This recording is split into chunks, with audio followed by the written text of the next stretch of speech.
স্বরচিত কবিতা সভ্যতা আজ, কণ্ঠে ও কলমে শামীমা বেগম।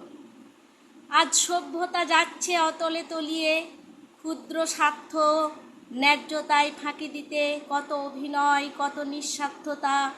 তিলে তিলে শেষ হয়ে যাচ্ছে নির্মল পবিত্র সম্পর্কগুলো। পাপ করার প্রবণতা যেন ছোঁয়াচে রোগের মতো, একে অন্যকে দেখে শিখছে। মানুষ ভালো কাজ, ভালো কথা লিপিবদ্ধ করে শেখার জন্য। ছোট্ট শিশু সে তো ফুলের মতো, হিংস্রতা যেন তাকে গরলে ডুবিয়ে দিচ্ছে। সুন্দর ফুলগুলি যে আজ মলিন কালো, আর যেন তাদের ভালো লাগে না দেখতে। সেই নির্মল শিশুর কান্না যেন আজ সভ্যতার হৃদয়কে অনেক ছিদ্র করে দিয়েছে।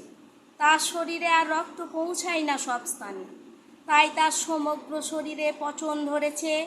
জানি না তা আর সারবে কিনা, না গলে পচে শেষ হয়ে যাবে সমগ্র মানব সভ্যতা।